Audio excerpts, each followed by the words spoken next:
7h29 em Campos, de volta com o Folha no Ar, primeira edição, e neste programa de hoje, o prazer de receber o secretário de Estado de Desenvolvimento Social e Direitos Humanos do governo Cláudio Castro, Bruno Dauaire. Bruno, seja bem-vindo mais uma vez ao nosso Folha no Ar, primeira edição. Muito obrigado aí pela sua disponibilidade de estar conosco nesta manhã e parabéns pelo seu cargo. É a primeira vez que a gente se fala depois de você ter assumido aí esse compromisso. Então, de antemão, parabéns aí pelo seu cargo e boa sorte acima de tudo. Bom dia. Bom dia, Claudinho. Bom dia, meu amigo Aloísio. Prazer grande poder conversar com vocês. Realmente, a gente que completa agora quase 60 dias nessa missão, né? Uma missão que tem aí sugado o nosso tempo todo, porque além de ser minha primeira vez no Executivo, né, exercendo um cargo no Executivo, a pasta é uma pasta complexa, grande, e que a gente está tomando pé das coisas, mas já deixando o nosso perfil nesses quase 60 dias de gestão. Bom dia, secretário. Tem que costumar chamar você secretário, porque sempre vem deputado, né? Tá já na cabeça, né? Deputado. Mas que você ainda é, né? Você está licenciado. Bruno, vamos lá. Como é que foi essa trajetória sua? Você era muito ligado ao governo Whitson, foi líder do PSC na Alerj, depois já na fase das denúncias do governador, do antigo governador, você foi líder do governo e, quer dizer, o governo que tinha como vice Cláudio Castro foi afastado, né? Cláudio Castro assumiu, você passa a secretário de Desenvolvimento Social e Direitos Humanos do novo governo. Como é que foi essa passagem? Que é a passagem de poder, por um modo não bom, que foi denúncia de corrupção, decisão judicial, né? O afastamento de Witzel e a assunção do Cláudio Castro. Conta um pouco dessa sua história e como ela pode contar a história recente também do Estado do Rio de Janeiro. Bom dia. Bom dia, Aloísio. Na verdade, eu lidero o PSC desde a minha assunção ao partido, né? Eu fui eleito pelo Patriota, mas o Patriota não cumpriu a cláusula de barreira e eu migrei para o PSC confiando num grande projeto para o estado do Rio de Janeiro com o governador Wilson Witzel. Durante o período das acusações, né, a gente teve um momento de grande instabilidade política na Assembleia. E naquele momento, o meu perfil fez com que a gente assumisse, ainda que informalmente, né, a liderança do governo para que a gente pudesse tocar a governabilidade do próprio governo dentro da Assembleia. O governo tinha perdido ali a comunicação com a casa e naquele momento a gente assumiu o papel, né, de tentar ajudar na governabilidade, né? Não tive a missão de salvar o governador de qualquer processo de impeachment, né? Isso ficou muito claro. A minha missão ali foi dar governabilidade ao governo para que a gente pudesse aprovar os projetos para que o Estado não parasse. Então, naquele momento, eu assumi a liderança informal, né? Não quis que houvesse algum tipo de publicação, que eu tivesse acesso à estrutura da liderança da Alerj, mas assumi o papel, sim, de fazer essa interlocução entre o governo e a Assembleia para que projetos importantes fossem aprovados naquele momento de estabilidade, né? Consequentemente, com o avanço das denúncias, né, houve o afastamento do governador pelo STJ, um processo de impeachment também tramitando na Assembleia, né? É importante dizer que em todos os momentos os meus posicionamentos foram muito coerentes. Em nenhum momento eu fui contra qualquer princípio meu, tanto é que votei, ainda sendo informalmente líder do governo, né, ali no relacionamento próximo com o governo, votei pela abertura do próprio impeachment, né? Então, assim, a gente, nesse momento, não perdeu, durante essa trajetória, a nossa coerência. Eu acho que foi isso que fez com que o governador Cláudio Castro, a Assembleia Legislativa, os deputados que compõem a casa, enxergassem na gente uma possibilidade de enfrentar, né, um novo desafio. Até porque, Aloysio, a gente que milita, a gente percebe muito o afastamento do governo da questão social, né? E eu acho que todo esse período da nossa atuação fez com que respaldasse o governo no convite a um deputado participar do próprio governo, obviamente tudo articulado com a Assembleia Legislativa, né? A recomposição da base, a governabilidade, isso tudo pesou. Eu confesso que no primeiro momento, Aloysio, quando fui convidado, eu resisti ao convite, porque eu considerava que o meu mandato vinha bem, a gente tem pautas bem definidas no nosso mandato, né? A gente conseguiu extrapolar, né, alguns limites do interior aqui para a capital, na defesa dos servidores públicos, na defesa da segurança pública, né, até nas nossas questões sociais dos nossos projetos, né? E tudo isso faz com que a gente chegue hoje a 60 dias na secretaria, cumprindo essa missão dada pelo governador Cláudio Castro, que é justamente, né, ampliar e dar um respaldo social a essa população do estado do Rio de Janeiro. Mas como do interior eu sou, né, eu tenho mais uma missão do que além de dar esse respaldo ao cidadão do estado do Rio de Janeiro, que é, obviamente, interiorizar as nossas ações da secretaria, que são muito focadas na capital do estado, no Rio de Janeiro, e na região metropolitana. Então, a gente chega nesses 60 dias com o carinho dos colegas parlamentares e, com certeza, com apoio e confiança do governo para que a gente possa ampliar esse respaldo social, uma vez que a gente considera que o governo, ao longo desses anos, tem entrado nas comunidades, tenha feito a sua política, né, sem a prioridade do lado social. Então, a gente está aqui hoje para cumprir essa missão.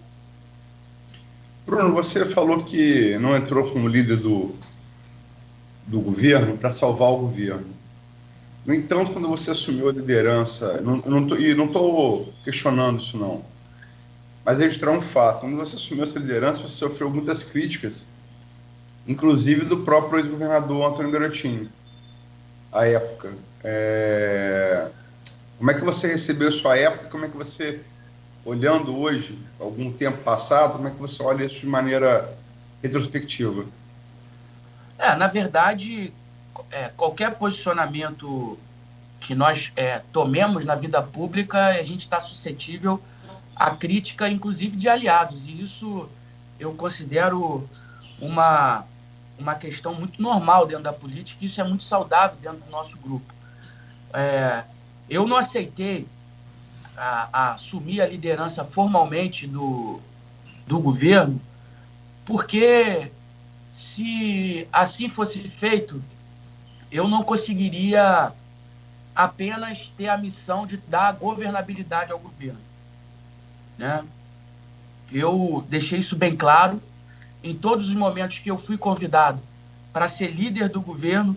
Eu deixei claro que não poderia aceitar, porque não teria condição de salvar o governador, né? Era uma coisa que eu poderia acabar, né, nessa missão, eu não tinha condição, né? E a missão de verdade era dar governabilidade ao governo. não recebi apenas críticas, o meu próprio pai, naquele momento também, me alertava, né, da liderança formal do governo. Bruno, mas só para lembrar, seu pai é o ex-prefeito da Barra, Betinho da Uari, porque nem todo ouvinte, telespectador pode, né? Desculpa. Ciência disso. Que é a minha liderança, é o meu conselheiro, mas o meu espírito público não me permitia, Luísio, deixar que matérias importantes naquele momento não fossem aprovadas pelo parlamento. E, como eu disse, pela minha relação com o governo e pelo meu perfil político na Assembleia, a gente naquele momento tinha condições de ajudar o governo a aprovar esses projetos. Tanto é que inúmeros projetos foram aprovados. Eu tive, inclusive, a ajuda do próprio presidente André Siciliano, que me respaldou naquele momento daquela missão, para que a gente pudesse dar governabilidade e tocar a pauta do Estado do Rio de Janeiro, que tramitava na Assembleia, né? Mas eu guardo as minhas reservas ao ex-governador Wilson Witzel, mas não posso deixar de dizer que tenho um carinho pessoal por ele, né? Foi uma pessoa que eu conheci, inclusive, antes de ser governador, né? Mas a gente não pode confundir as pautas, né? Não pode confundir as pautas. Se houve erro, é preciso pagar o erro, é preciso que sejam responsabilizados todos aqueles que, nesse momento de pandemia, deixaram o Estado do Rio nesse estado. Bruno, você está na política há quanto tempo? Na verdade, eu exerço cargo público, né, há 6 anos. Mas você entrou na militância política com que idade? Oi? Desculpa. Você entrou na militância, Você entrou na militância política com que idade? Há quantos anos? Na verdade, Aloysio, a minha história começa no movimento estudantil, né? Com que idade? Com 19 anos, eu entro no Diretório Acadêmico Rui Barbosa, da Cândido Mendes do centro do Rio de Janeiro, né? Assumindo uma diretoria. Na verdade, era uma diretoria própria de relacionamento com os alunos. A partir dali, a gente consegue assumir a presidência do diretório, né? E a minha militância começa aí, no movimento estudantil. 19 anos, você hoje tem quantos anos? Hoje eu tenho 35 e dia 20 de fevereiro faço 36 anos. Então são 16 anos de vida pública, né? Política estudantil e depois política partidária, correto? Correto. É um bom tempo. Eu, infelizmente, tenho mais tempo que você acompanhando política. Como jornalista e Cláudio Nogueira como radialista, penso que também. Para não ficar velho, para não botar velho sozinho, deixa eu puxar Cláudio Nogueira.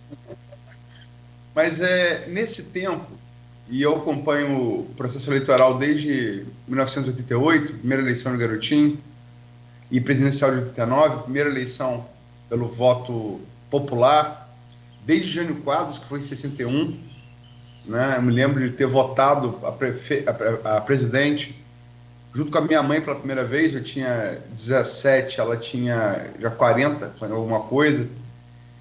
Que é bom para exemplificar as consequências da ditadura militar, que alguns dizem que não existiu nesse país. Mas eu nunca vi, nesse tempo que eu acompanho política, de 88 para cá tem mais tempo que eu gostaria de admitir, um fenômeno eleitoral como o de Witzel. Nunca havia visto, né? E acho difícil que isso se repita depois. Veio ali e realmente você falou, a primeira pessoa que falou comigo sobre o Witzel e falou seriamente sobre isso foi você. Numa conversa particular que a gente teve, falou, tem um juiz aí que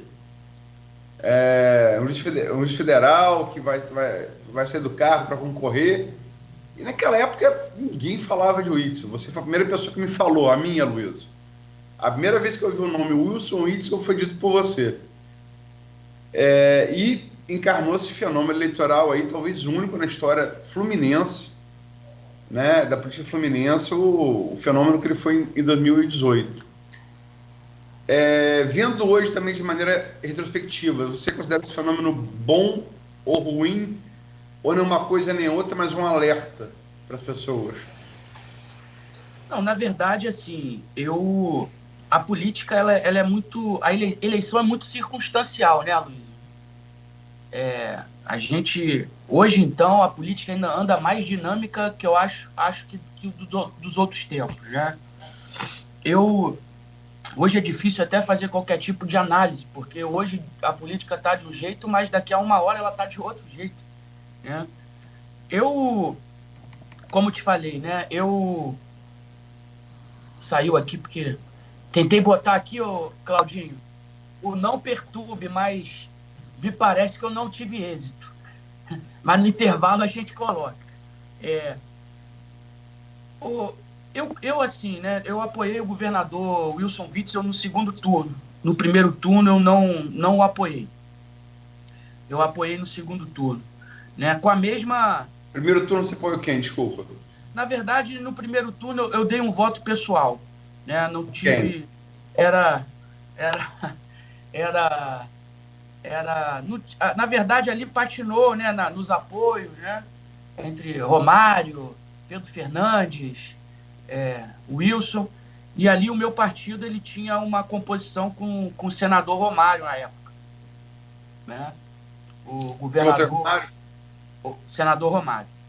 E no segundo turno eu apoiei o governador Wilson, né? Eu conheci o Wilson antes dele ser candidato, inclusive, quando, né, eu advogado, ele juiz,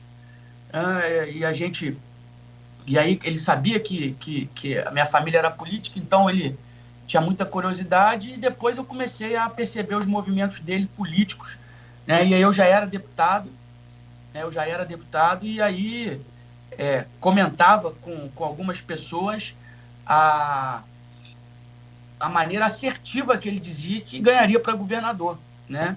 E eu que estava ali no parlamento acompanhava todas as movimentações políticas e, de fato, não acreditava que, né, um juiz... Primeiro, não acreditava que o juiz fosse pedir exoneração. Aí veio a exoneração do juiz. Depois, eu não acreditava que o juiz sequer conseguisse um partido para disputar. Ele conseguiu o PSC, que é um partido grande, né? Depois, o juiz foi para o segundo turno, né? Então, assim, a gente hoje tem uma possibilidade, o cidadão, né, de diminuir a margem de erro na hora do voto, né? Hoje a gente tem muita informação. O estado do Rio de Janeiro é um estado que precisa de muito cuidado. Eu costumo dizer que aqui a gente é uma mulher bonita que as pessoas não cansam de maltratar, né? Não cansam de maltratar. E todas essas instabilidades políticas causadas por todos esses problemas no estado do Rio de Janeiro, isso tem prejudicado muito. Eu conversava com o Cláudio isso antes da gente entrar no ar, sobre o problema que nós teremos após, agora, o fim do auxílio emergencial. A gente não está falando de pobreza, agora a gente está falando de miséria, né? Está evidenciado aí, Aloysio, né, na cara de todo mundo, escrachado, o aumento da desigualdade social. Está aí para qualquer um que queira ver. Você hoje não precisa ir longe, basta ir na sua esquina. Você vai ver um morador de rua, você vai ver alguém pedindo, né? Então, assim, eu não faço qualquer tipo de alerta, mas eu sugiro, né, que os cidadãos possam acompanhar todos aqueles homens públicos que se colocam à disposição da população para disputar a confiança dela. As pessoas têm histórico, né? As pessoas estão aí nas redes sociais expostas, mas é difícil, né? Eu não posso aqui condenar o governador Wilson Witzel, né? Eu sou um advogado, eu respeito o processo, né? O processo legislativo, eu respeito o processo jurídico, eu respeito o processo penal. Existem ainda instâncias, então não posso condenar o ex-governador Wilson Witzel, né? O que eu posso dizer é que nós que confiamos, né, numa estabilidade durante 4 anos, para a gente que viveu os 4 anos também do governo Pezão sofrendo com atraso de salário, é muito doloroso ter que recomeçar, né, depois de 2 anos de governo, uma nova missão, né, uma nova composição, e isso prejudica muito o estado do Rio de Janeiro, muito. Se a gente comparar aos outros estados, né, não existe tanta instabilidade política como existe no estado do Rio de Janeiro, e a gente precisa quebrar esse ciclo, né? A gente precisa quebrar esse ciclo, porque ninguém aguenta mais. Como eu disse, né, as políticas, elas acabam sendo políticas de governo e não políticas de Estado, né? Muda-se o governo, muda-se o secretário, muda-se a política. E a gente não tem aí uma continuidade, a gente não tem um projeto. Então, quando se fala no atual governo, é doloroso, né, a gente viver esse momento de estabilidade. Fico muito feliz que o governador Cláudio Castro, com a sua habilidade, né, eu não sei, porque ele morou no interior um tempo, então ele tem um jeito mais próximo no tratamento, uma relação mais próxima, né? Eu fico muito feliz de ver o governador Cláudio Castro pegando esse bonde andando, né, e conseguindo aí fazer uma composição, uma integração com a Assembleia, uma composição, uma integração com o governo, né, para estender braços importantes que foram perdidos, não só durante esse momento de instabilidade, mas durante esses anos todos que o Estado do Rio é estampado nas páginas dos jornais com matérias de corrupção. Esse é um assunto extenso. Eu poderia fazer um programa só sobre a história recente do Rio, com quase todos os ex-governadores presos em determinado momento, por denúncia dos mais variados matizes, né? Você teve Garotinho preso, acho que 3 vezes ou 4 vezes, Rosinha, se eu não me engano, 2. Você tem Sérgio Cabral preso sem perspectiva nenhuma de sair, tem a sentença que dá para durar umas 2 vidas humanas ou 3. Pezão preso, Moreira Franco preso. Isso dá um programa à parte. Mas eu não quero entrar nisso, até porque, embora possa gerar interesse, não acho que não é mais importante para a entrevista de hoje. Eu vou fazer perguntas feitas no grupo de WhatsApp do programa, Bruno, do qual você faz parte também. Você deve ter visto algumas dessas perguntas, né, como integrante do grupo. Vou fazer uma pergunta aqui que você falou agora no auxílio emergencial, agora há pouco, do governo federal, que tem perspectiva para findar agora nesse mês de fevereiro, embora o Arthur Lira tenha vencido a eleição na segunda-feira para a Câmara Federal, falando não falou diretamente, mas falou em assistência na Covid. Você falou as pessoas de rua, você está tendo muito mais contato com essa realidade agora pela pasta que ocupa. Mas eu me lembro muito do presidente Fernando Henrique Cardoso, naquele evento em São Paulo que reuniu ex-presidentes, o ex-presidente José Sarney em videoconferência, o ex-presidente Michel Temer em videoconferência, e Fernando Henrique, embora com 90 anos, está muito bem fisicamente, ele foi pessoalmente. E Fernando Henrique sempre foi um excelente orador, falou exatamente isso, né? Que as pessoas têm que se preocupar em ficar em casa, e pior a realidade de quem não tem casa. Ele citou o exemplo de um morador de rua que ficava perto da casa dele. O presidente Fernando Henrique é um homem que sempre teve sociólogo, né? Sempre teve sensibilidade social muito aguçada, como político e como estudioso. Mas aqui eu pergunto do Arthur Guzmão, advogado e procurador do município de Campos. Qual a opinião do secretário sobre o auxílio emergencial e se é a favor de prorrogá-lo? Qual a opinião sobre as políticas sociais do governo federal em face à pandemia? Bom, eu sou a favor do auxílio emergencial, tá? Eu acho que, inclusive, nós aqui temos estudado uma maneira, obviamente, de tentar criar um programa de transferência de renda para que a gente possa mitigar os efeitos desse fim do auxílio, tá? Ontem eu conversava com o presidente da Alerj, falava do projeto da secretaria, e ele me falava também da sua articulação para aprovação de um projeto de sua autoria no mesmo sentido.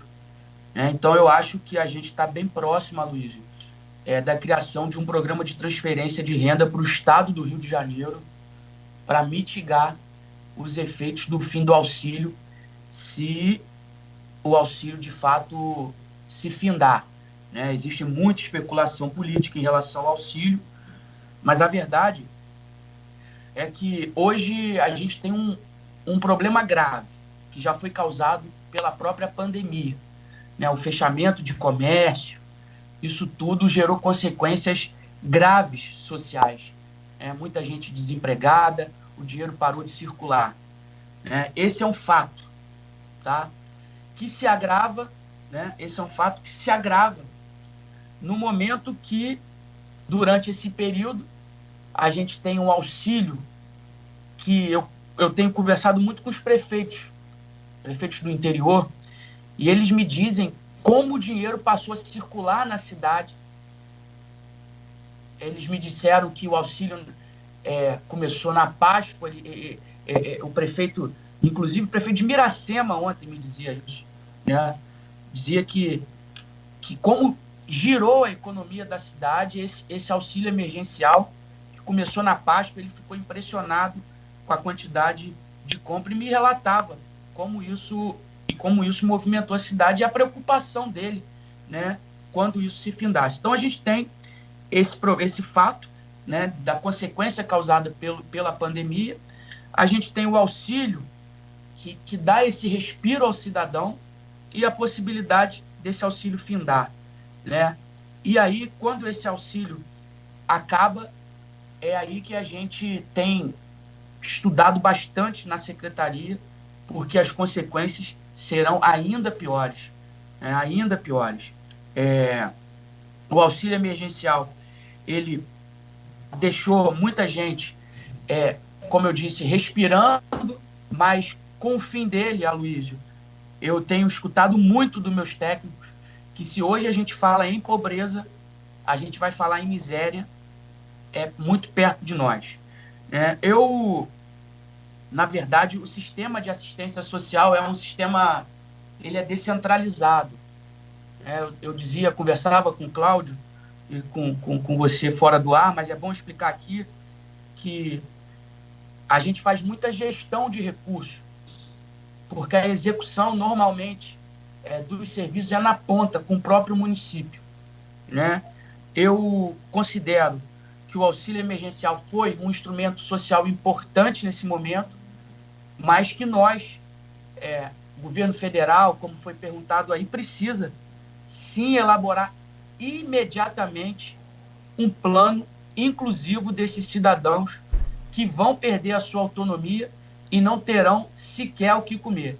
Se é auxílio emergencial, se é outro nome, é preciso estudar isso, porque não adianta pensar em economia se tem gente passando fome. O secretário, no início, agora há pouco você disse aqui no programa que o seu maior desafio hoje na secretaria é interiorizar as ações. O que na verdade parece que existe um distanciamento muito maior do que só o geográfico, só o físico, da nossa região e de outras regiões, como o sul do estado também, para a capital. E tem uma pergunta aqui da Anice Barcelos, que a gente aproveita e dentre várias, aqui no streaming no Face: quais são suas ações com olhar para São João da Barra?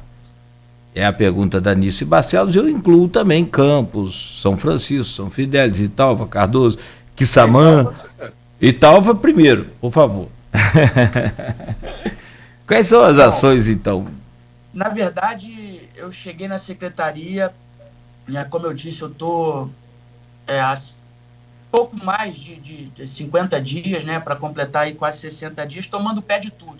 São 6 subsecretarias, várias pautas acopladas nas minhas subsecretarias. Eu tenho pauta de desaparecidos, eu tenho pauta de mulheres, eu tenho pauta de trabalho escravo, eu tenho uma série de pautas importantes para o estado do Rio de Janeiro. Mas quando eu chego na secretaria e venho percebendo isso ao longo desses 6 anos, né, um distanciamento grande do governo com o interior do Estado, né? A gente sabe da distância física, mas os serviços precisam chegar, né? Não é possível que o interior do Estado só tenha 2 centros comunitários de cidadania para oferecer serviços. A gente tem um em Campos, que funciona muito mal, né? E um em Natividade, que também funciona muito mal, né? E mais nenhum serviço de direito da nossa secretaria.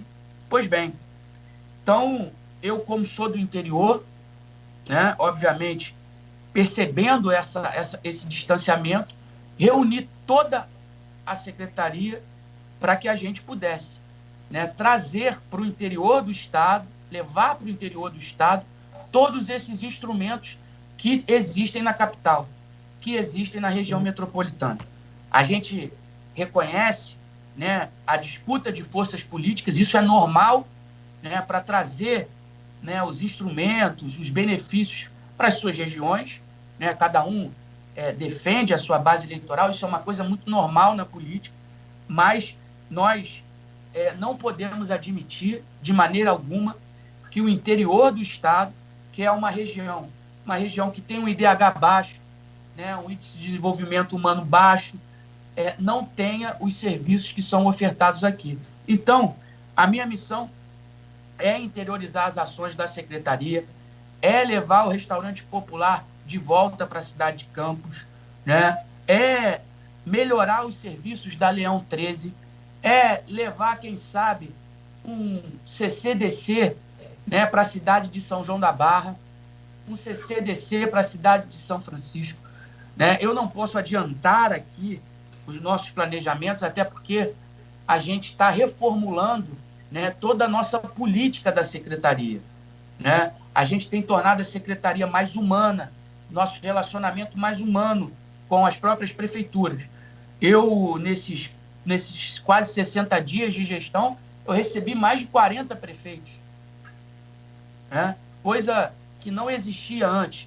Visitei mais de 20 municípios da Baixada, municípios do Norte, municípios do Sul, né? Tentando realmente estudar, estar mais próximo de cada peculiaridade, né? A gente tem aí um problema sério, grave, que é a violência contra a mulher no estado do Rio de Janeiro, né?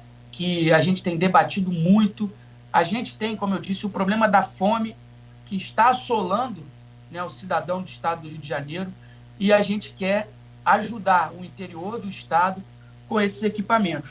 Obviamente, eu tenho vontade de trazer para a rodoviária de Campos, né, que recebe ali pessoas trabalhadoras de todos os distritos e também de outros municípios, levar aquele famoso café que é servido, o café popular das estações de trem aqui do Rio e da Baixada, levar para o interior, né, a preço popular, um café da manhã para o trabalhador que sai cedo de casa, que às vezes só tem aquela refeição, devolver à cidade de Campos o restaurante popular, Aloysio, que ao longo desses anos foi fechado.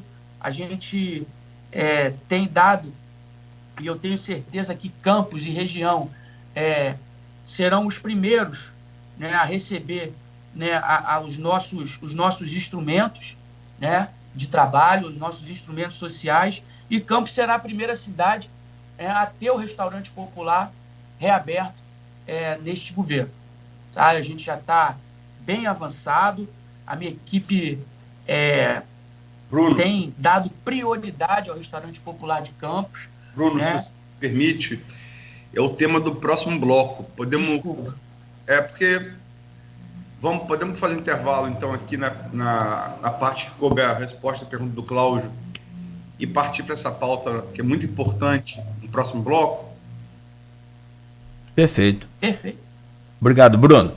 8h03, você acompanha agora o Folha no Ar, primeira edição, ao vivo aqui pela Folha FM, ao vivo também o nosso streaming aí no Face, várias participações e, né, o pessoal já interagindo aí com a gente vai ao longo do programa passando aí à medida que for possível, essas perguntas também.